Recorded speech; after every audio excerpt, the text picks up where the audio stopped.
Hello, hello! Bienvenue dans ce nouveau Galère ton voyage, un des 2 formats courts de Famille et Voyage, le podcast. Je suis Stéphanie, maman de 2 ados de 14 et 18 ans et complètement accro au voyage. Après la mini-série spéciale Bobo de voyage, on retrouve Camille pour le dernier épisode de la saison. Et oui, il est temps de recharger les batteries et de vivre moi aussi un voyage en famille, dans le même pays que celui dont nous allons parler aujourd'hui.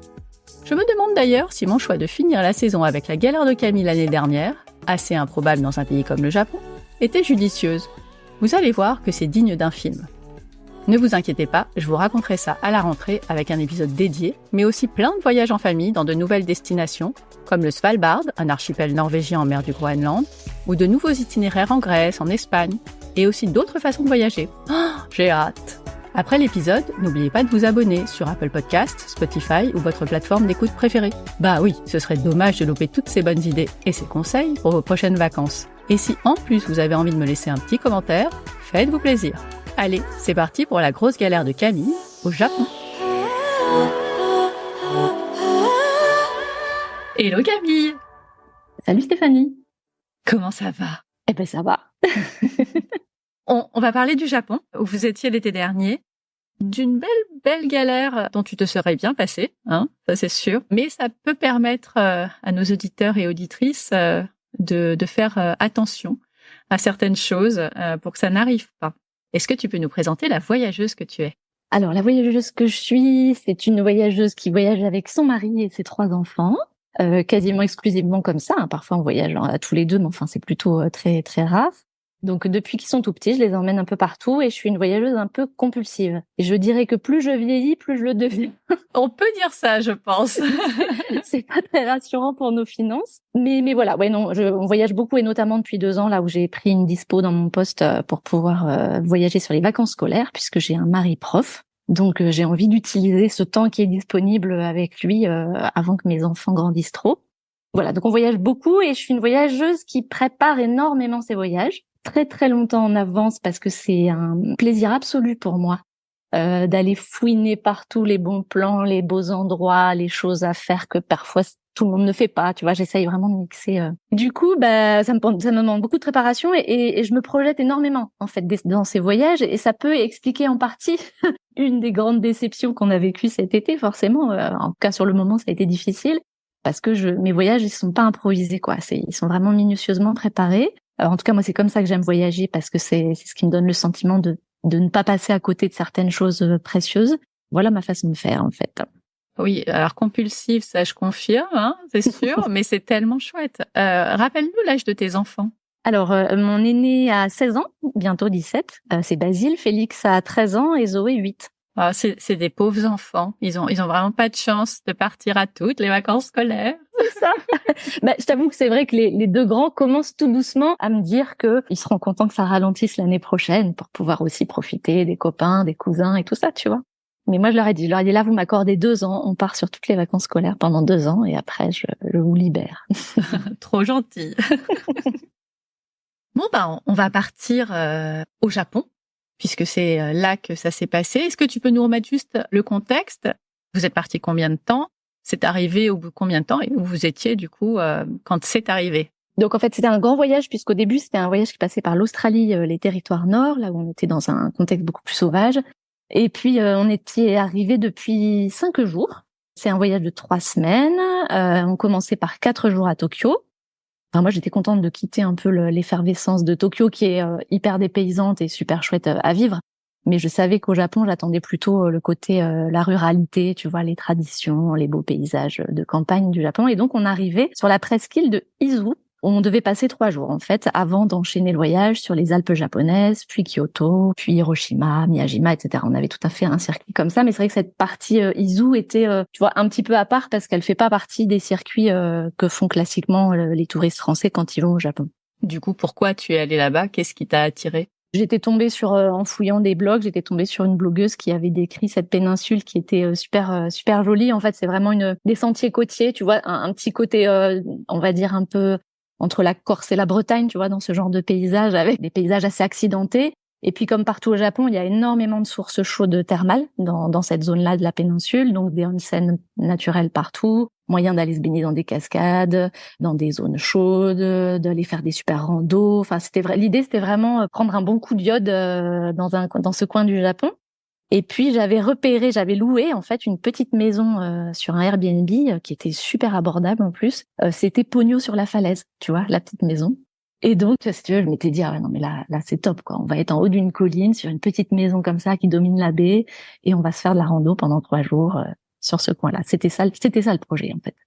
Juste après Tokyo, j'imagine que c'était vraiment le truc où tu avais vraiment envie de te poser, d'être au calme, et c'était l'endroit parfait pour ça, du coup. C'est ça, sauf que du coup, en termes d'accessibilité, tu vois, c'est un petit peu particulier, et donc il fallait qu'on loue une voiture. En fait, on avait pris le train depuis Tokyo jusqu'à une ville qui s'appelle Atami, au début de la péninsule, au nord de la péninsule. Et à Atami, on avait loué une voiture. Et l'idée, c'était d'avoir cette voiture-là pendant 3 jours, de la rendre à Atami, puis de reprendre un train après pour les Alpes japonaises, et de continuer à louer pendant 3 jours dans les Alpes japonaises, pour pouvoir rayonner comme on le souhaitait dans les Alpes japonaises, avant de reprendre à nouveau un train qui nous ramènerait à Kyoto, où là, la suite du périple était plutôt prévue en train, effectivement. Bon, il s'est passé quoi?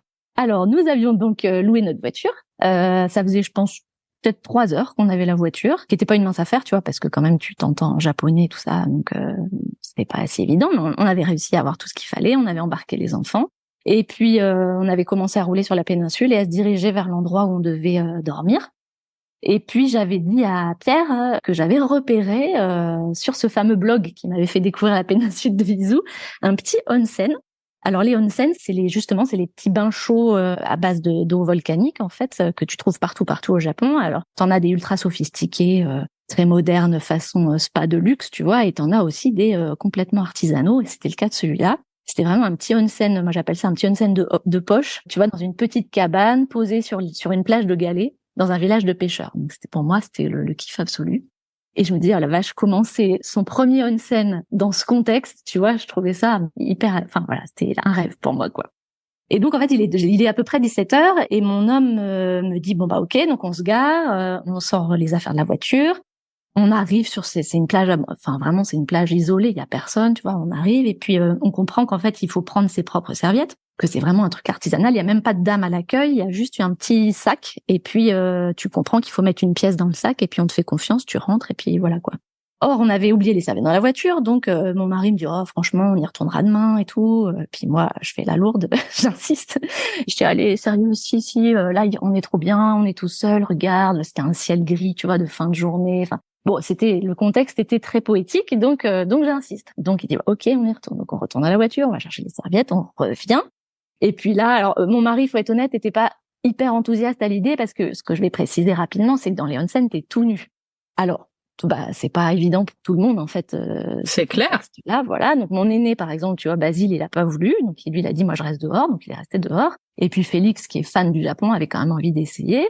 Et donc c'est séparé bien sûr, homme et femme. Donc Pierre et Félix sont allés côté homme, moi je suis allée côté femme avec Zoé. Et donc là tu rentres, tu vois, tu pousses un petit rideau, il y a pas de porte. T'as des petites étagères, des paniers, tu te déshabilles, tu mets des affaires dans un panier. Et puis, tu arrives sur ce tout petit bassin de volcanique où il y avait déjà une dame, moi, quand je suis arrivée. Une dame qui avait une 60aine d'années, je pense, et qui se baignait là, tranquille. Et donc, on a profité de ce moment-là avec Zoé, où t'entends la mer qui roule derrière, et t'es dans ce bain chaud. Enfin, c'était vraiment génial, quoi. Alors, on était séparés des hommes par une cloison, si tu veux, donc on se voyait pas du tout, mais j'entendais, en fait, Pierre et Félix qui papotaient un tout petit peu. Donc, je leur dis, ça va. J'entends qu'ils me disent oui et tout, donc je me dis c'est chouette, ils profitent, ouf, je vais pas me faire enguirlander, tu vois, je me dis ça va, ils ont vaincu l'obstacle de la nudité, a priori ils s'en sortent, c'est tout, mais je savais pas qui y avait avec eux. Et puis je faisais mes petites photos avec ma Zoé, tout ça, on était tranquille. Et puis la dame qui était avec nous sort, commence à se rhabiller, et puis j'entends Pierre qui me dit bon on va sortir, donc je dis bon ok d'accord on va sortir, il sort, et je comprends que lui sort de l'eau avant nous. Et puis d'un seul coup, j'ai Pierre qui me dit Camille. Et je dis quoi? Il me dit on nous a volé la sacoche. Et alors là je dis quoi? Enfin tu vois, je me dis qu'est-ce qu'il me raconte quoi? Je comprends pas comment c'est possible qu'on nous ait volé une sacoche dans cet endroit si tu veux. Enfin tu vois vraiment on est seul quoi. Moi je comprends pas. Il me dit, je te promets, on nous a volé la sacoche. Donc là, je sens que c'est la panique générale. Donc je me rhabille en vitesse. On se retrouve devant le onsen tous les deux. Et là, je sens Pierre qui est hyper mal et qui me dit, mais c'est sûr, on m'a volé la sacoche. Et là, j'essaie de comprendre. Je dis, mais t'es sûr que tu l'as pas oubliée dans la voiture? Il me dit, mais non, je l'avais mis sous mes vêtements dans le panier, etc. Bon. Donc là, si tu veux, grosse panique. Moi, sur le moment, je veux pas du tout y croire. Alors, ce qu'on va quand même tout de suite dire, c'est qu'est-ce qu'il y a dans cette sacoche? Oui, c'est pas n'importe quelle sacoche. C'est pas n'importe quelle sacoche. En fait, mon homme est un gros flippé du vol en général et du vol d'argent en particulier. Et donc, en fait, et là, ça a été notre bêtise, il avait tout centralisé son liquide, notre liquide qu'on avait pris pour tout le voyage dans cette sacoche, parce qu'il veut l'avoir toujours avec lui, tu vois. Et donc, il n'était pas question pour lui de le laisser dans la voiture. C'est vrai qu'avec nos réflexes d'Européens, on laisse pas les choses dans la voiture, tu vois. Bon, en fait, après coup, on aurait largement dû laisser ça dans la voiture, mais bon. Et tu vois, c'est ça qui est paradoxal, c'est qu'en même temps, il est flippé à fond du vol, et en même temps, je crois qu'on s'est retrouvé dans ce contexte-là, hors du temps, où on n'a pas du tout imaginé qu'il pouvait y avoir de problème de sécurité. Puis t'es tellement inondé quand tu vas au Japon par l'idée que les vols n'existent pas au Japon, que t'es en parfaite sécurité là-bas. Et donc nous-mêmes, on s'est fait un petit peu embrigader là-dedans, si tu veux. Que je crois que sur ce moment-là, il était bien et donc il n'a pas une seconde douté qu'il pouvait y avoir un problème avec le fait de mettre sa sacoche sous ses vêtements. Il les avait cachés sous les vêtements dans le fameux panier. Sauf que dans cette sacoche, il y a en fait, je vais le dire clairement, il y a 3000 euros. En fait, il y a 1500 euros de liquide. Alors pourquoi, on va me dire, mais pourquoi vous avez pris autant de liquide d'un coup? Parce qu'en fait, au Japon, tu payes énormément les choses en liquide. Il y a des endroits dans les villes qui prennent les cartes, bien sûr, mais dès que tu vas dans les zones un peu plus campagnardes, c'est tout en liquide. Donc on avait un peu calculé tout notre budget pour les 3 semaines et on s'était dit on prend 1500 euros de liquide et on avait pris tout d'un coup pour limiter les frais, tu vois, de prélèvement. Donc on avait fait le change en France en fait exprès pour ça, pour justement faire de l'économie maximale. Mais c'est vrai que la contrepartie, c'est qu'on se retrouvait avec une grosse somme d'argent liquide sur nous. Et les autres 1500 euros, c'était pas du liquide, c'était tous nos billets de train, qu'on appelle le JR Pass. Donc pour tous ceux qui projettent là le Japon, et je sais que tu vas y aller bientôt.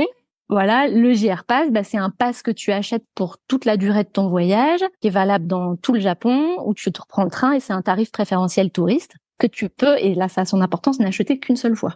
C'est un passeport, un pass. Voilà, point. Et c'est une fois. Et donc c'est quand même cher, parce que tu vois, c'était quand même 1450 euros pour nous 5 pour les 3 semaines de voyage. Et en fait, ce JR Pass, tu l'actives le premier jour de ton voyage en train. Et donc nous, on l'avait activé le matin même pour quitter Tokyo et pour arriver à Atami. Voilà. Et ce qu'il faut comprendre, mais ça on l'a découvert qu'après, on l'avait pas bien compris sur le moment, c'est des petits tickets en papier. Alors c'est ça qui est dingue au Japon, c'est que le Japon est capable de choses extrêmement modernes comme d'un archaïsme assez primitif, un peu déroutant, tu vois. C'est-à-dire que là, le JR Pass que tu as payé 1450 euros, c'est un ticket papier par personne. Il ne faut pas perdre ce JR Pass. Tu n'as pas le droit de te le faire voler parce qu'on ne te le remplacera pas. Même si tu l'as payé et même si c'était juste un bout de papier. Tu vois, il n'y a pas d'équivalent online ou autre de ce truc. Sauf que nous, ça, on l'a compris qu'après. Donc là, effectivement, mon mari est au bord du malaise, en fait. Clairement, il me dit, je me sens mal. Je me dis, merde, il va me faire un malaise sur la plage. Et moi, sur le moment, je veux pas y croire. C'est-à-dire, je me dis, mais on va la retrouver, cette pochette. Tu vois, je me dis, le gars, il va avoir piqué le liquide et il va nous balancer le reste parce que, alors, oui, il y a nos JR Pass, il y a nos permis de conduire, il y a toutes nos cartes bancaires. Nos 3 cartes bancaires étaient dedans, parce qu'en fait, la mienne que je portais d'habitude sur moi, je lui ai donnée, je pense, avant de rentrer dans le onsen pour le mettre dans la sacoche. Tu vois, le truc bête. Et voilà. Et après, plein d'autres choses dedans, mais qui ont beaucoup moins d'importance. Donc moi j'y crois pas, je pense que le voleur en question va nous avoir rendu la pochette quelque part et donc Pierre commence à courir dans les alentours pour voir si le mec a pas jeté la sacoche. Moi je parle rapidement avec le couple en fait, donc la dame qui était avec moi dans le onsen, elle était avec son mari et le mari était avec Pierre dans l'eau en fait et par chance c'est un couple de retraités qui parlent un peu l'anglais. Donc je leur explique la situation et eux très vite appellent la police. Et là, je commence à me dire, ouh là là, on est en train d'appeler la police, c'est que c'est en train de vraiment pas bien tourner notre histoire. Je commence à avoir vraiment des craintes sur le fait qu'on va peut-être pas retrouver cette pochette, mais bon, tu vois, on est encore dans cette optique-là. Et Basile nous raconte, et donc on comprend ce qui s'est passé, c'est qu'en fait, quand Pierre s'est mis dans l'eau, il y avait 3 autres personnes dans l'eau avec eux, alors que moi j'étais toute seule avec une dame. Et parmi ces 3 personnes, il y avait le monsieur à la retraite qui nous a aidés par la suite en appelant la police, et il y avait 2 autres hommes. Et en fait, un des hommes est sorti de l'eau 5 minutes avant Pierre, et manifestement, c'est lui qui a piqué la sacoche, parce qu'en fait, il est passé devant Basile, tu sais, qui était dehors, qui nous attendait, et Basile me dit, ouais, j'ai vu un gars. Alors, ce qui était un peu étonnant, c'est qu'il était torse nu, et ça se fait pas du tout au Japon. Il était tatoué, et ça ne se fait pas au Japon. Et il avait une serviette roulée dans les mains, dans lesquelles il avait en fait probablement caché la sacoche. Et il est passé devant Basile avec un petit sourire un peu narquois que Basile n'a pas compris tout de suite. Donc Basile est parti aussi en disant il y a des caméras de surveillance, on va le retrouver. Puis Basile avait vu, et Pierre et Basile finalement ont vu son aspect physique, donc on avait encore l'espoir de le retrouver. Donc voilà, la police arrive. On est donc dehors avec là, il est 18h, tu vois. Donc il y a d'abord 2 policiers qui arrivent, puis après il y a un renfort de 2 autres qui arrivent. Et là commence notre grand sketch. C'est-à-dire que on fait connaissance avec la police japonaise de campagne. Le de campagne peut avoir son importance. Ah oui, ça a vraiment son importance. Alors je sais pas comment ils sont à Tokyo, mais là clairement, en fait, c'est-à-dire que là vraiment, on est rentré d'un seul coup profondément dans ce que c'est que le Japon. C'est-à-dire que les policiers japonais de campagne, effectivement, ne savent pas ce que c'est qu'un vol. C'est dingue. Mais en fait, ils ne sont pas formés à ça du tout. Donc toi, tu les appelles, tu crois qu'ils vont vite aller envoyer une patrouille pour patrouiller dans le village, parce que clairement, on s'est dit, le mec, il est pas loin. Tu crois qu'ils vont aller regarder les caméras de surveillance, parce qu'il y en a quand même partout au Japon, même dans les campagnes et tout ça, et en fait, pas du tout. Ils ne font absolument rien. Ce qui les intéresse, c'est uniquement savoir ton nom, ton prénom, ton identité. Sauf qu'en plus, comme ils parlent pas l'anglais, en fait, sincèrement, ils ont mis 2 heures sur le bord de la route à noter notre nom et notre prénom. Parce que il fallait passer de nos lettres européennes au kanji, tu vois, et que pour eux c'était l'enfer en fait. Tu leur présentes un passeport, ils savent pas lire ce qu'il y a dessus en fait, tu vois, c'était horrible quoi. Alors on faisait Google Translate. Heureusement on avait un peu de réseau, on avait une pocket Wi-Fi qui nous permettait de capter, tu vois. Mais même en fait Google Translate, faut être honnête que quand même c'est des fois assez mauvais. Et donc dans ce genre de situation, on sentait bien que tout ce qu'on disait à Google Translate, ça traduisait pas du tout comme il fallait. Et je pense qu'on a aggravé la situation. Alors la première vraie grosse difficulté à laquelle on a été confrontés, c'est qu'en fait, comme on leur a dit ce qui avait été volé et qu'on leur a dit qu'il y avait nos permis de conduire, eux, leur première réaction, ça a été, selon la loi japonaise, vous ne pouvez plus conduire la voiture de location parce que vous avez besoin du permis de conduire original pour conduire la voiture. Pourtant, j'avais une traduction en japonais de mon permis, c'est ce qui est requis. Et c'est ce que tu fais directement quand tu arrives au Japon, tu l'as fait à Tokyo, j'imagine. Non, je l'avais fait avant. Ah, t'as pu? Ouais, il y a des sites internet qui te proposent le service en fait où tu peux le faire avant et ça m'avait été envoyé chez moi, donc c'était super, tu vois, j'avais ma traduction. Donc moi, tu vois, un peu naïf, je me dis non mais c'est bon, on a la traduction japonaise, c'est pas très grave si on n'a plus l'original. Et ben non. Et là, on a été confronté à la première rigidité absolue du système japonais, c'est tu n'as pas ton permis original. Ils étaient au courant, qu'on leur a dit c'est niet, c'est terminé, c'est-à-dire qu'ils ont même plus voulu qu'on mette la clé dans le contact. Ça faisait donc 3 heures qu'on avait la voiture de location. Qu'est-ce que tu te dis à ce moment-là? Parce que ça fait déjà beaucoup. Ouais, ça fait beaucoup. Mais tu vas voir que c'est rien à côté de ce qui s'enchaîne. Je sais bien, mais est-ce que t'aurais pu imaginer une seconde que là, t'étais que au début? Ah non, parce qu'en fait là, moi, je suis désespérée dans le sens, là, je crois qu'à ce moment-là, je suis désespérée parce que on a perdu beaucoup d'argent et que ça, je trouve ça écœurant, si tu veux. Bon, ça, c'est une chose. Mais à ce moment-là, je crois que je suis encore dans l'espoir. Premièrement, qu'on retrouve la pochette. J'y crois vraiment. Je me dis, c'est pas possible. Il va lâcher la pochette quelque part. Donc, je crois encore à ça. Et je crois encore, parce qu'en fait, je réfléchis à la française. Et c'est-à-dire que je crois qu'on va trouver des solutions avec de la négociation. Ce d'autant que j'ai la police avec moi qui est là pour être la garantie qu'on m'a bien volé tout ça, si tu veux. Donc, dans ma tête, je crois qu'à ce moment-là, je commence à être désespérée. Alors, je commence quand même à pleurer. Au bout de 2 heures sur le bord de la route avec les policiers où je vois que rien n'avance, je pleure, clairement. Il y a un moment donné où je craque. Mais je crois qu'au fond de moi, j'ai encore un petit espoir. Alors, j'appelle l'ambassade quand même. J'ai appelé le consul à Tokyo. Il y a un numéro d'urgence, en fait, que tu peux appeler. Bon, qui a été très sympa au téléphone. Il a décroché rapidement. Mais lui, il m'a fait comprendre que grosso modo, comme j'avais un toit pour la nuit, puisqu'officiellement j'avais une location, j'étais pas dans une situation désespérée, si tu veux. Et lui, en plus, pensait que on pourrait avoir accès à un bureau Western Union à Atami, à la fameuse gare où on était arrivé, et où de la famille pourrait nous envoyer de l'argent. C'était ça qu'il pensait. Bon, en fait, pas du tout. Il n'y a pas du tout de Western Union à Atami. Je crois qu'il y a 4 Western Union en tout et pour tout sur tout le Japon. Et encore, on n'a jamais trouvé celui de Kyoto. Donc, c'est pour te dire qu'en fait, c'est pas du tout si évident que ça. En tout cas, là où on était, c'était pas possible. Alors, la deuxième problématique, c'est que, en fait, on n'a plus un sou sur nous. C'est-à-dire plus un yen, plus un euro, plus de carte bancaire. Donc, plus aucun moyen d'avoir accès à de l'argent, en fait. Donc, concrètement, j'explique aux flics que premièrement, comment on va faire pour aller à notre location, qui est grosso modo, je crois, à 6 kilomètres. Il fait nuit, là, ça y est, la nuit est tombée, et qu'en fait, on n'a rien à manger. C'est très bête, mais alors, tu vas me dire, on peut faire jeûne un soir, c'est pas un drame, mais bon, quand même.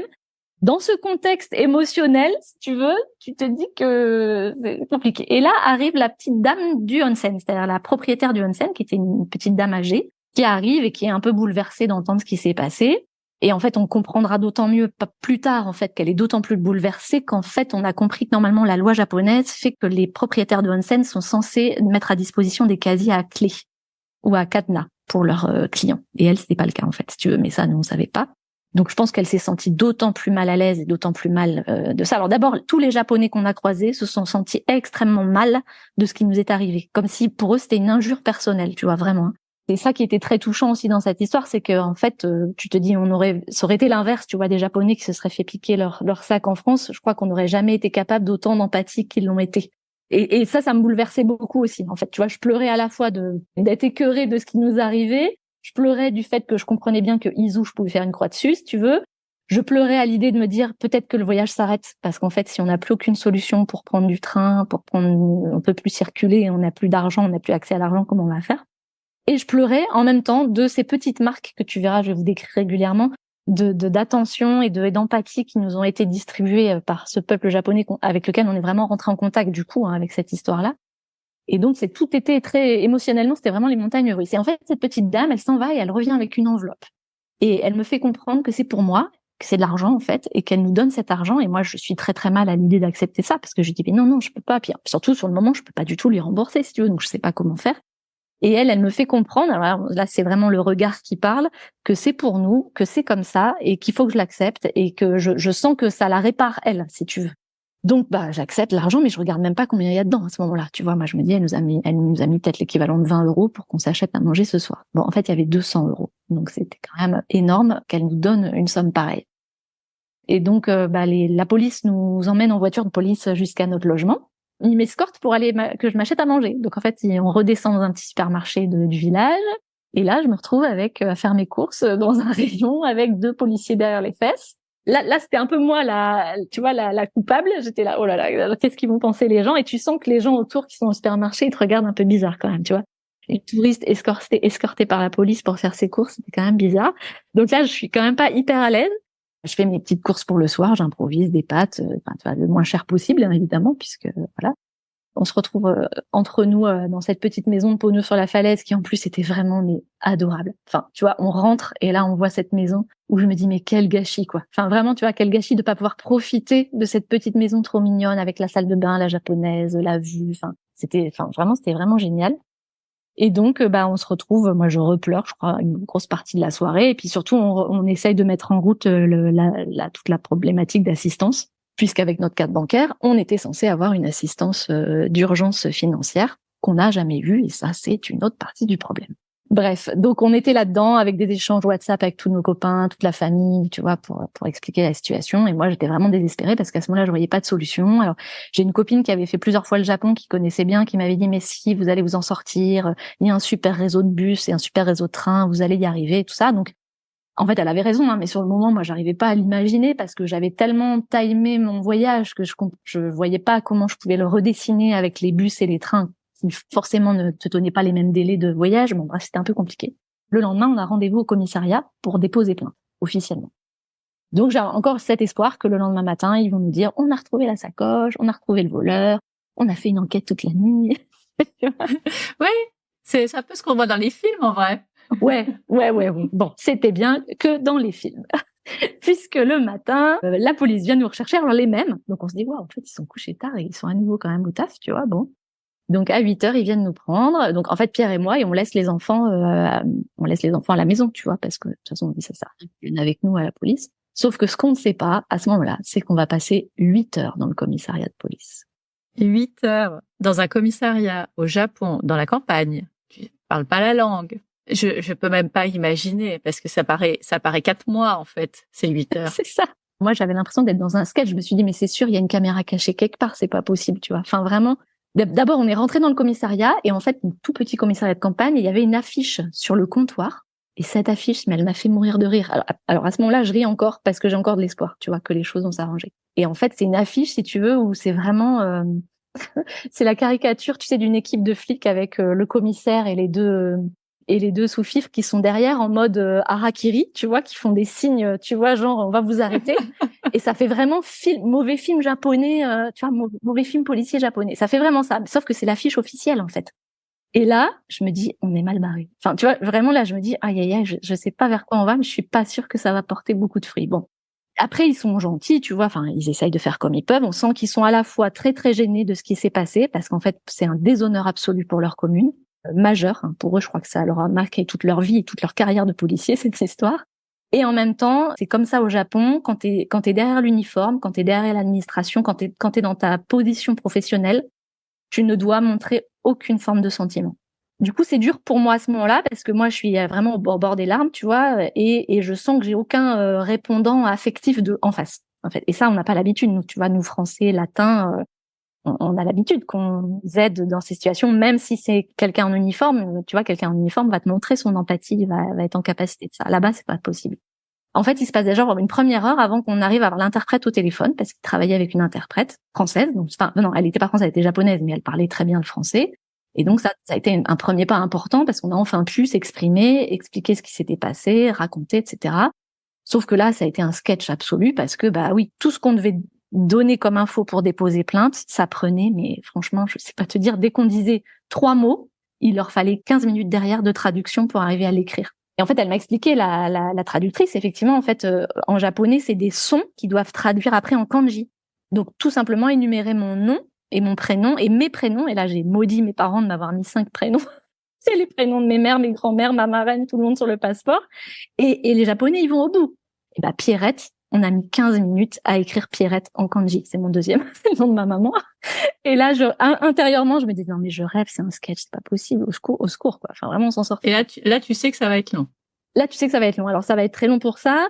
Et ça va être très long parce que moi, alors certes, il y avait la plainte dont on avait besoin pour notre assurance, mais il y avait aussi la problématique que j'avais espoir que la police réussisse à négocier des choses pour nous.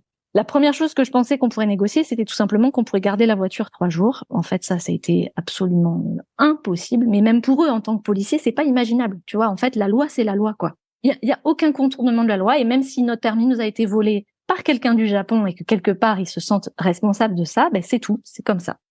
Donc très vite, on a dû faire une croix sur cette histoire de voiture. Alors par contre, ils étaient assez fiers et ça, l'interprète nous l'a expliqué parce que la seule chose qu'ils ont réussi à négocier, et pour eux, je pense que c'est un exploit international parce qu'en fait, la négociation, c'est pas du tout leur culture. L'idée même de négocier ne leur vient pas à l'idée en fait. Mais quand même, ils ont obtenu que la société de location vienne chercher la voiture sans qu'on ait à payer ça. Parce que normalement, c'était à nous de payer le fait que la société de location vienne rechercher sa voiture. Voilà. Ils voulaient même pas que nous, on l'amène. Parce que moi, j'ai dit, on va la ramener, la voiture. Non, on n'a pas le droit de conduire, tu vois. Non, t'as 30 kilomètres à faire, tu vas pas les faire. Donc voilà. Donc ça a été notre tout petit espoir de la journée, c'est que on n'a pas eu à payer le rapatriement de la voiture. Mais en fait, très rapidement, j'ai voulu qu'ils rentrent en contact avec JR, la société de JR Pass. Parce que je comprends du coup au fur et à mesure de mes recherches que effectivement a priori les billets c'est perdu définitivement et qu'on pourra pas, et en fait je finis par rentrer en contact grâce à eux avec une des gérantes de la société qui parle anglais et j'explique ma situation et en fait elle c'est pareil, c'est-à-dire que c'est comme ça, c'est pas autrement. Donc elle me dit non, et alors je comprends surtout, et c'est ça qui me désespère, c'est qu'on ne peut pas les racheter. Tu n'as pas le droit de les racheter. Donc là, mais je dis mais j'ai quoi comme solution? Je dis vous êtes en train de me dire qu'on m'a volé mes billets de train au Japon pour que je puisse voyager au Japon, et là vous êtes en train de me dire qu'en fait je n'ai pas le droit de racheter le billet JR Pass. Alors elle me dit bah non, vous pouvez racheter chaque segment, mais évidemment chaque segment c'est pas du tout le tarif JR Pass. Donc là je lui dis mais je sais pas comment on va faire. Enfin vraiment j'étais perdue. Et heureusement elle me tend juste une dernière petite perche à la fin où elle me dit vous pouvez éventuellement peut-être, ça dépend qu'est-ce que vous faites comme suite du voyage, mais si vous voyagez vers l'ouest, en fait après le Japon il est divisé en secteurs géographiques. Et t'as le JR Pass général, mais t'as aussi le JR Pass régional. Et donc, elle dit, vous n'avez pas le droit de racheter un JR Pass national, mais vous avez le droit, par contre, d'acheter un JR Pass régional, puisque celui-là, vous l'avez pas encore acheté. Donc, toute la partie ouest, donc tu vois, Kyoto, Onomichi, Miyajima, Hiroshima, tout ça, vous pouvez racheter ça. Bon, je me dis, peut-être qu'on a un début de solution que quoi qu'il arrive, dans tous les cas, on se faisait avoir au niveau financier, c'était l'horreur, si tu veux. Si on voulait continuer le voyage, on avait cette option de se dire on peut racheter les JR Pass Ouest. Bon voilà, la journée passe comme ça. Et ça, elle te l'a dit au bout de combien de temps de négociation? Oh, j'ai pleuré avec elle au téléphone pendant 15 minutes, je pense, où elle finit Elle par pouvait me pas sortir cette au moins solution-là. commencer par ça? Ouais, j'aurais bien aimé. Mais en fait, je pense que moi, j'étais dans une telle négociation de démarrage sur le fait que, est-ce que vraiment, elle peut pas faire une exception, me renvoyer les tickets, tu vois, enfin, moi, je pensais effectivement qu'il y avait que la possibilité, voilà, d'acheter des nouveaux segments, en fait. Mais je savais pas qu'il y avait les passes régionaux. Et puis, bon, je pleurais pas mal, donc ils m'ont amené des mouchoirs quand même. Ça a duré 8 heures sans un verre d'eau, sans manger. Eux non plus, hein. Alors eux, pour le coup, ils sont d'une discipline incroyable, hein. Ils n'ont pas mangé non plus, n'ont pas pris un verre d'eau, etc. Et voilà. Et alors c'était horrible parce qu'il fallait tout décrire pour cette plainte, c'est-à-dire fallait décrire le moindre détail, c'est-à-dire ta carte bancaire, est-ce qu'elle était dorée et bleue, est-ce qu'elle était bleue avec un bord rose, est-ce qu'elle était les lettres en doré, enfin tout comme ça. Donc je t'avoue qu'à un moment donné, j'ai dit, punaise, je vais pas leur dire qu'il y a mes cartes de réduction parce que ça n'intéresse personne et ils sont capables d'aller me demander de décrire chaque carte. Donc j'ai arrêté là. Pour moi, c'était ubuesque. Enfin, vraiment, on vivait un truc de fou. Et alors, en parallèle de ça, heureusement, j'ai commencé en même temps qu'on faisait notre dépôt de plainte à rentrer en contact avec des gens qui nous ont super aidés. Et c'est vraiment le revers de la médaille de cette histoire, c'est que on a vécu des choses finalement très très fortes avec des gens qu'on connaissait pas et qui ont été d'une aide absolue. Alors d'abord, cette interprète qui a passé 8 heures avec nous au téléphone, hein, également, de son côté. Je pense qu'elle a fini par se lier d'affection avec notre histoire. Et vers la fin de l'après-midi, alors qu'on est toujours au poste, elle me dit, je peux vous parler. Enfin, elle continue à me parler. Elle me dit, voilà, en fait, je suis dans mon appartement et depuis ce matin, je suis avec ma maman qui est avec moi dans l'appartement et qui écoute toute la conversation et qui a écouté tout mon travail, en fait. Et ma maman, elle veut vous prêter de l'argent pour que vous puissiez continuer le voyage. Donc là, moi, je suis un peu estomaquée. Et puis, tu vois, on te dit prêter de l'argent, tu n'as aucune idée de combien c'est. Tu vois, donc de façon un peu cash, je suis obligée de lui dire, mais je suis très gênée de tout ça, mais ce serait combien, tu vois? Et là, elle me dit qu'elle peut me prêter 1 200 €. Donc là, on est estomaqué. Elle ne me connaît pas. Elle a juste pitié de mon histoire. Et en fait, je dis, mais c'est super gentil, mais évidemment que si vous nous prêtiez cet argent-là, on vous fait un virement international tout de suite derrière. Pour nous, ça c'est faisable. On avait accès à un ordinateur, on pouvait faire ça, si tu veux. Donc je lui dis, bah écoutez, il faut qu'on réfléchisse avec mon mari, on est très très gênés. C'est vrai que pour le coup, ça c'est pas du tout notre culture en France de se prêter autant d'argent comme ça entre des gens qui se connaissent pas, tu vois. Enfin, bon voilà, mais ça c'est une première lueur d'espoir qui s'ouvre en fait ce soir-là où en fait je me dis tiens, si on a cette somme-là en liquide, on va pouvoir racheter des billets de train et peut-être qu'on va pouvoir continuer le voyage à un moment donné avant de trouver une autre solution pour à nouveau renflouer les caisses, tu vois. Je savais pas trop. Donc elle, ça a été quelqu'un de très important dans l'histoire. Et en fait, elle nous l'a dit, elle dit, voilà, moi j'ai fait mes études, j'ai appris le français en France, j'ai fait mes études à Lyon pendant 4 ans, et ma maman, elle a conscience que l'État français, en tant qu'étudiante étrangère mal logée, a financé mes études, et elle dit, pour elle, c'est une façon de remercier la France. Et j'ai trouvé ça hyper classe, quoi, tu vois, enfin vraiment. Ouais, c'est émouvant. Ouais, c'était très émouvant. De toute façon, j'ai pleuré tout le temps pendant plusieurs jours, hein, tu verras, il y a plein d'autres moments où j'ai eu l'occasion. Bon, là, donc ça, c'était assez fort. Après, on a mon cousin qui bosse dans une multinationale qui m'avait très vite envoyé un message pour me dire qu'il avait un pote japonais qui vit au Japon, qui s'appelle Shin, qui parle parfaitement l'anglais et qui pouvait aussi éventuellement m'aider. Et Shin s'était aussi proposé pour nous prêter de l'argent si on avait besoin. Et en fait, comme à ce moment-là, j'ai l'interprète qui s'est proposé, à Shin, je lui fais comprendre que sur le moment tout de suite, peut-être je vais pas avoir besoin de son argent à lui. Mais Shin a été avec moi au téléphone pendant 8 heures au poste de police. Il a parlé aux policiers. Il m'a fait ma psychothérapie au téléphone pendant 8 heures. Enfin, vraiment, des gens, mais tu vois, avec le cœur sur la main et surtout des gens qui ont été touchés personnellement de cette histoire. Je te dis vraiment, ils l'ont tous vécu comme un affront personnel, quoi. Donc lui, Shin a été quelqu'un de formidable et il a continué de nous aider d'ailleurs sur la suite du voyage. Et puis aussi, j'ai contacté un organisme qui s'appelle l'OLES. Alors, je donne ce nom parce que ça peut vous aider si un jour vous vous trouvez au Japon dans une situation délicate. Ça veut dire organisme local d'entraide et de solidarité. Et en fait, c'est un organisme de Français et de francophones, que ce soit des Japonais francophones ou des Français qui vivent au Japon, et qui ont monté une association avec que des bénévoles pour aider sur place les Français qui ont des soucis au Japon. Alors la plupart du temps, c'est plutôt des expats qui arrivent au Japon pour s'installer, qui ont des difficultés sociaux, tu vois, des problèmes de travail, enfin des choses comme ça. Et j'avais trouvé leurs coordonnées avec Facebook. En fait, j'étais dans un groupe Facebook de voyager au Japon et quelqu'un très vite, quand j'ai raconté notre histoire pour que les gens fassent attention dans les onsen, en fait, quelqu'un m'a envoyé ces coordonnées-là et j'ai eu au téléphone un gars qui s'appelle Koichi, un japonais qui parlait super bien français et qui a été mais d'une douceur au téléphone, pareil, pendant des heures. Il me rappelait, il parlait aux policiers, il expliquait ce qu'on voulait, il me rappelait pour me refaire de la traduction pour être sûr qu'on ait bien compris. Enfin, pareil, il a été d'un soutien mais sans faille. Et c'est vrai que là, on avait le cœur regonflé de tous ces gens, tu vois, qui voulaient tout faire. En fait, En fait, ce qu'on a vite compris, c'était que arrêter notre voyage, ça, c'était le déshonneur absolu pour eux.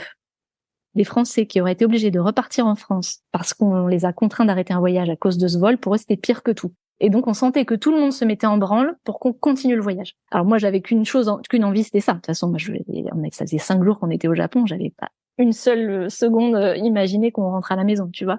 Mais n'empêche que c'était vraiment leur objectif, c'était qu'on continue. Et donc, ils nous ont vraiment donné du courage pour ça à chaque fois, quoi. Donc, ce qui s'est passé, c'est que Loles a réussi à joindre le patron de l'auberge où on devait aller le lendemain. Et en fait, c'est le patron de l'auberge qui est venu nous chercher. Mais en fait, ça, c'est un bon plan. Tout le monde vient vous chercher partout, vous amène partout. Non, ça n'a marché que pour ça, mais c'était quand même génial. C'est-à-dire que comme sur cette péninsule, c'est quand même bien difficile de circuler. J'avais envisagé un taxi, mais c'était pas possible parce que c'était la fête de Obon. Alors Obon, c'est la fête des morts au mois d'août. C'est une très grande semaine pour eux et tout est bloqué à Obon, donc pas possible d'avoir un taxi. Les trains et les bus, c'était tout à fait imaginable vu qu'on avait de l'argent, enfin avec les 200 € de la petite dame du Onsen, on avait quand même de quoi s'acheter à ce moment-là, juste les billets, tu vois, les billets de train, tout ça, ça passait.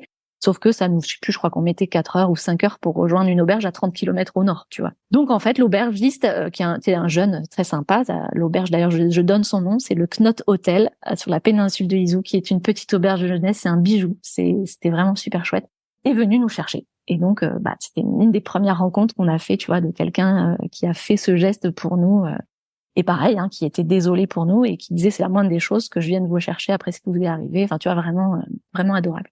Donc voilà, donc on a repris le voyage à ce moment-là, tout en sachant pas trop vers quoi on allait. Une fois qu'on est arrivé dans cette petite auberge dans la ville de Shuzenji, j'ai pris un train moi toute seule et je suis allée rencontrer l'interprète qui m'a remis les sous de sa maman. T'as encore pleuré? Ah bah oui, évidemment. D'abord, elle pleurait, en fait. C'est ça qui est dingue, quoi. Elle m'a vu arriver, elle commençait à pleurer, en fait. Et je me disais, mais c'est fou. Enfin, tu vois, elle était, mais tellement mal pour nous. Enfin, pareil, quoi. Elle me disait, je suis vraiment désolée de ce qui vous arrive là. Tu sais, les gens avaient tellement peur qu'on garde une image du Japon négative, en fait, avec cette histoire-là, qu'ils étaient vraiment très mal.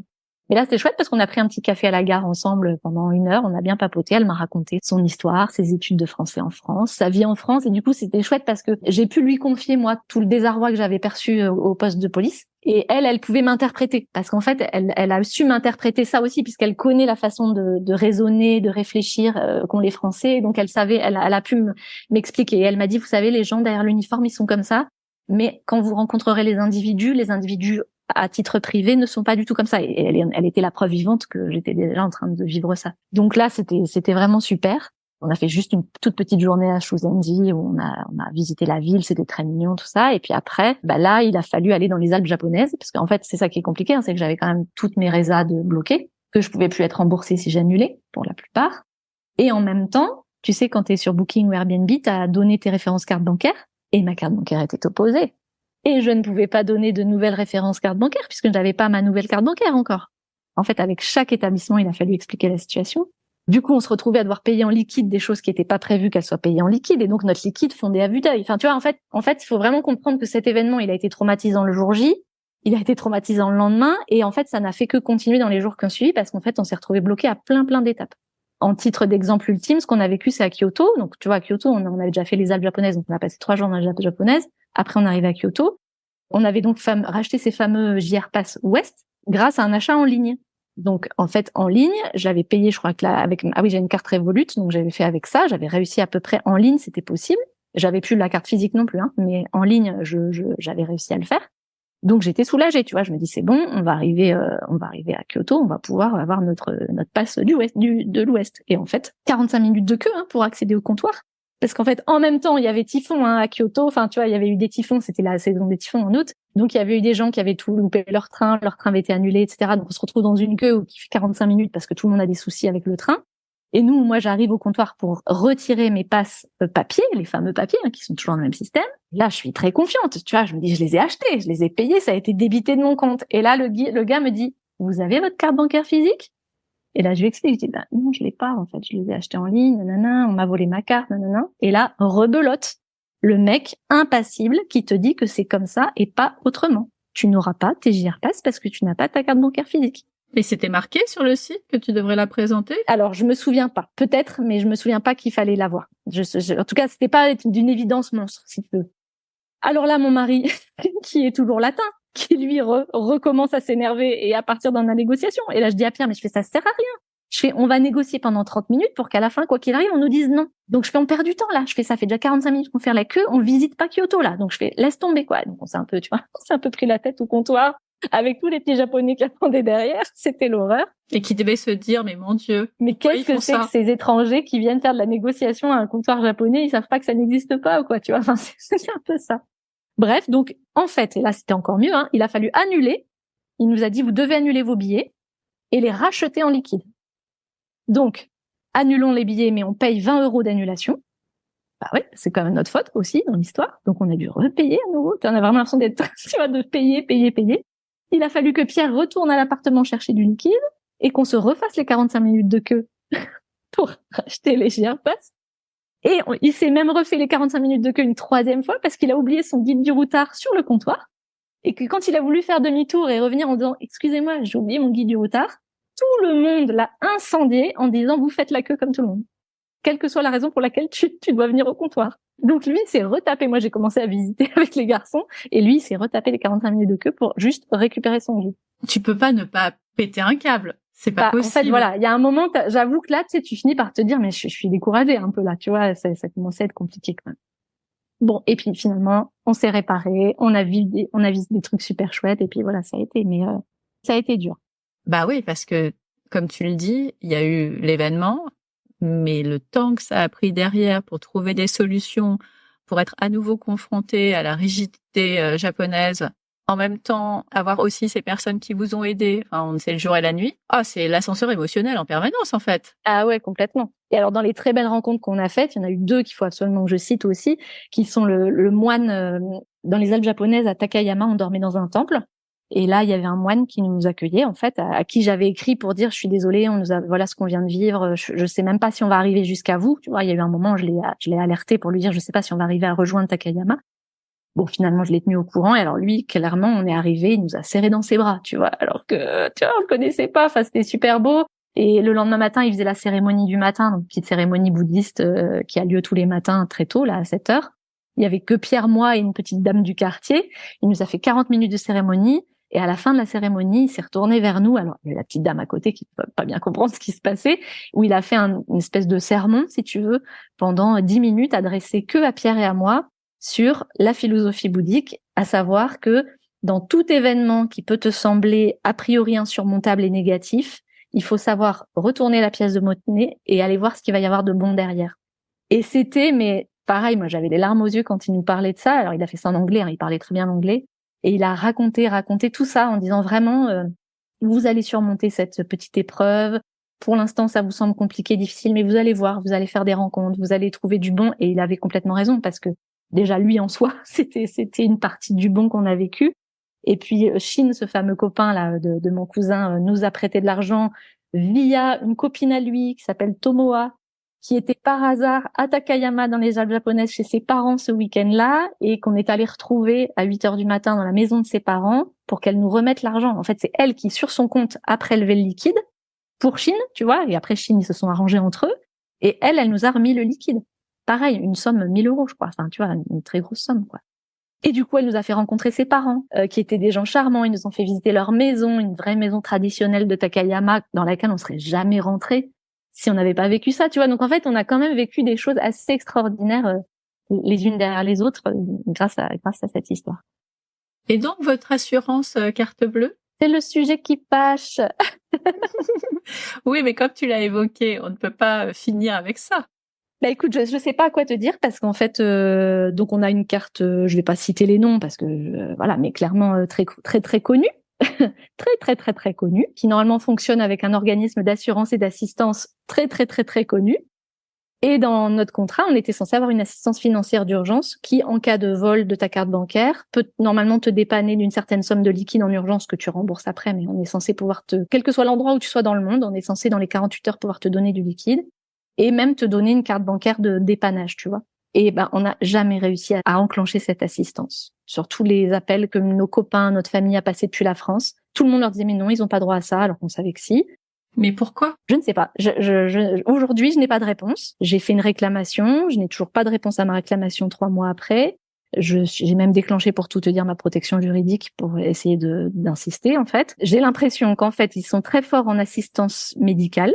mais que sur cette assistance financière d'urgence, en fait, je pense que j'ai eu 15 personnes différentes au téléphone. Tous me confirment qu'on a droit à cette assistance dans notre contrat. Personne n'est capable de me dire qui gère ça au sein de la société. Comment c'est possible? Vous étiez pas les premiers à en avoir besoin. Ah non. Et je peux te dire que j'ai passé je sais pas combien de coups de téléphone à notre retour pour essayer d'avancer sur cette histoire-là. Donc non, aujourd'hui, on n'a eu absolument rien côté assistance et assurance. Voilà, donc je sais pas comment ça va se terminer. Et puis surtout, on est embêté parce qu'on n'a aucune réponse sur nos voyages futurs. C'est-à-dire que on n'arrive toujours pas à savoir si ça nous arrive à nouveau, comment on déclenchera cette assistance financière d'urgence. Voilà, on n'a pas de réponse sur ça. Tu nous diras quand tu auras la réponse. Ouais, c'est ça. Waouh, quelle histoire! Je l'ai revécu là aussi avec toi après l'avoir lu cet été un petit peu en décalage, mais quand même, et je me souviens que j'avais justement pas vu ton message juste après cet événement et que je l'ai vu 2 jours après et j'étais mais tellement désolée de pas avoir été disponible, d'essayer de trouver moi aussi des solutions. Je crois qu'il y avait pas vraiment de solution. C'est toute notre famille et nos amis depuis la France. En fait, tout le monde nous disait mais on vous envoie de l'argent, on vous envoie de l'argent. On disait mais en fait c'est pas le problème, c'est qu'on ne peut pas le récupérer. On a de l'argent sur notre compte, on avait notre compte, il y avait ce qu'il fallait, on avait prévu et c'était impossible à récupérer quoi. Une histoire de fou. Alors après, on a eu de la chance parce que quand même, grâce au réseau, parce que j'avais publié cette histoire dans Facebook juste pour au moins témoigner et dire aux gens attention, si vous êtes au Japon, il va falloir faire attention. Et d'ailleurs, c'est très rigolo. La fille qui a écrit le blog, qui est je crois une Canadienne ou une Québécoise, était dans le même groupe Facebook et m'a contactée en MP pour me dire je crois que je suis celle qui a écrit le blog qui vous inspirait ce voyage et je pense que vous êtes allée dans le onsen dont je parlais. Et donc je lui dis bah oui c'est ça. Elle m'a dit écoutez je vais tout de suite faire une modif pour dire de faire gaffe à ces affaires. Je dis bah ouais bah après vous y êtes pour rien. Hein. Moi j'avais qu'une envie c'était d'y aller dans ce onsen. Et en fait avec ces réseaux sociaux tu vois on a encore eu des belles expériences. Il y a eu une famille de Marseille qui a lu notre histoire, qui était allée au Japon au mois de juin. Tu vois par pure empathie ils nous ont payé une visite guidée à Uji, une petite ville au nord de Kyoto pour la visite de Uji avec un guide qu'ils avaient adoré. Et ils nous ont dit voilà si ça peut vous aider à vous réparer un peu, vous sentir mieux, ça nous fait super plaisir de vous offrir ça. Alors, tu sais, tu te retrouves, enfin, t'y crois pas, tu te dis, il y a des gens quand même vraiment géniaux, quoi. Il y a vraiment des gens adorables qui sont prêts à te payer alors qu'ils te connaissent pas, ni d'Ève ni d'Adam, bah, ils te payent une matinée de visite et on a adoré, on a passé un super moment. Il y a eu une petite cagnotte qui s'est constituée sur Facebook pour nous, tu vois, pareil d'un gars qui vit au Japon, qui est marié à une japonaise et qui était dégoûté, enfin, qui a voulu, voilà, il y a eu plein de petites initiatives comme ça, très très touchantes en fait, qui ont vraiment rendu cette expérience clairement moins douloureuse, moins traumatisante et qui nous ont aidés à voir qu'il y a du bon partout dans les gens, qu'on soit français, japonais, au plan international, tout le monde a du bon en soi. Clairement, on est rentré en contact avec ces différentes personnes japonaises et on est rentré en contact avec la culture japonaise dans cet aspect-là. Chose qu'on n'aurait pas du tout touché du doigt, je pense, si on avait fait un voyage un petit peu plus classique. Bon, et bah comme ça, vous saurez ce qu'il ne faut pas faire. Alors ça m'embête parce que tu vois, je me suis dit je vais démonter un mythe, le mythe que le Japon est un pays de douceur, de paix, tu vois, de choses qui ne sont qu'agréables parce que les gens reviennent toujours en France en disant oh là là, mais la France c'est tellement dur quand t'as vu le Japon. Enfin, bah. Et en fait, non quoi. Enfin, clairement. Et d'ailleurs, tout peut arriver. Premièrement, et puis les bénévoles de l'OLES là, ils nous ont dit en fait, vous êtes rentrés en contact avec le vrai Japon. Et le vrai Japon, en fait, aujourd'hui, il a toute sa part de vie difficile. Toute une partie de la société vit difficilement au Japon quand même. En fait, on voit que le bel aspect quand t'es en touriste, en fait. Mais il dit non, il y a quand même des vols, c'est exceptionnel. L'ambassadeur nous a dit que c'était arrivé, c'était la seule fois qu'il avait vécu ça en 10 ans d'exercice. Mais ça arrive et donc ouais, il faut pas complètement se faire des illusions. Et il faut pas complètement abandonner ses réflexes de protection des choses de valeur quand on est en voyage, quoi. On le fait partout ailleurs, il faut aussi le faire au Japon, en fait. Oui, c'est ça. C'est dire que même si la probabilité que ça t'arrive, elle est plus qu'infime, je crois, la preuve, c'est que ça nous est tombé dessus. Alors après, on se dit que peut-être on a immunisé, je sais pas, tous les Français qui vont y aller pour les 10 ans à venir.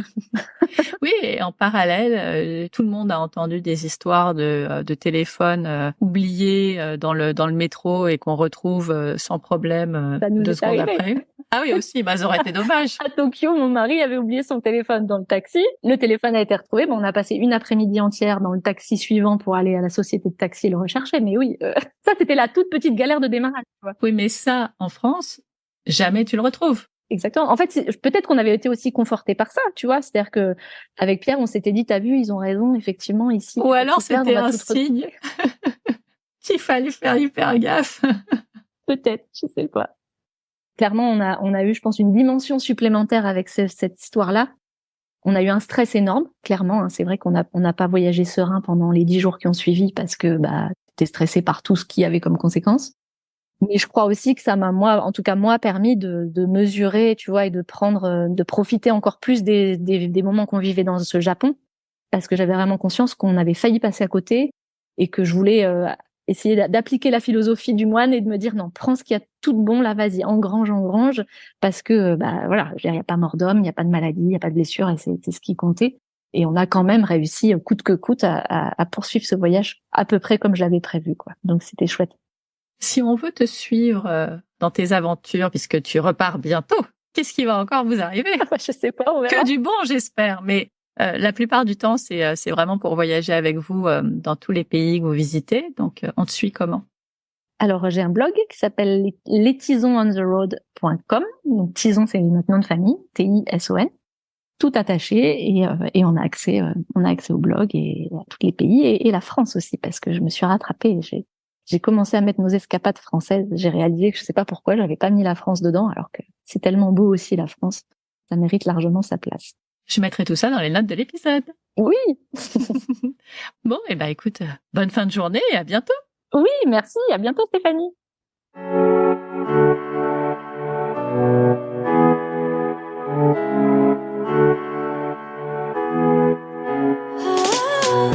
Voilà, c'est tout pour aujourd'hui.